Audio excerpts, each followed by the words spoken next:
Сәлем достар, бүгін біз сіздермен балды печенье пісіретін боламыз. Арнама тіркеліп, лайк басуды ұмытпаңыздар.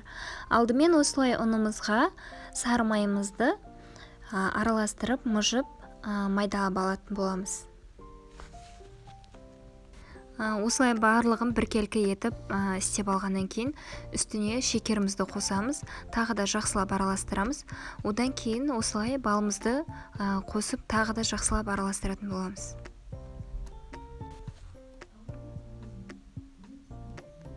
Одан соң үстіне осылай жұмыртқамызды қосып, тағы да жақсылап араластыратын боламыз.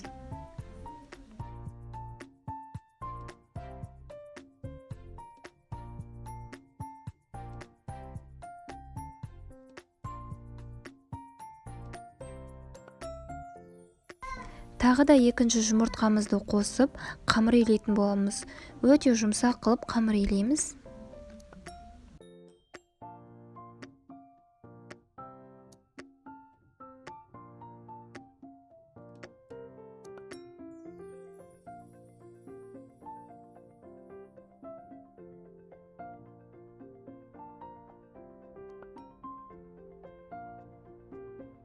Міне бізде осындай жұп-жұмсақ қамыр шығады. Ол қамырды кішкенеден бөле отырып, дөңгелетіп, барлығын орналастырып шығамыз.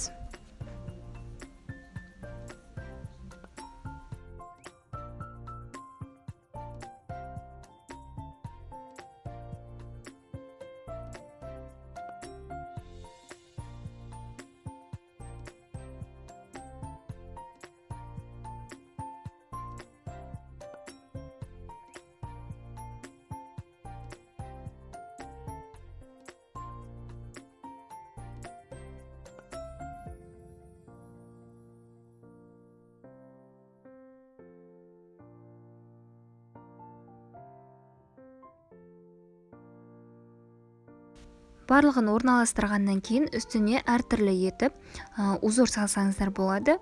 Какаоға батырып алып, осылай миксердің қозғағышы арқылы осындай узор салсаңыздар болады, немесе осылай қасықпен узор салсаңыздар болады, әдемі көріну үшін, немесе осындай шанышқымен жасасаңыздар да болады.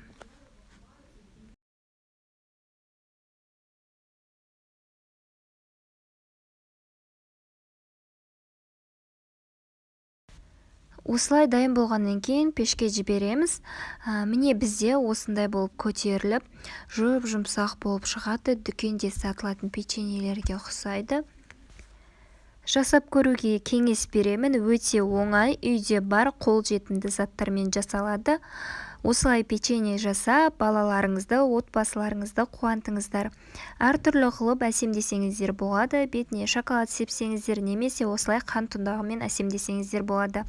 Арнама тіркеліп, лайк басуды ұмытпаңыздар. Сіздермен болған мен Жібек, мені көргендеріңізге рахмет.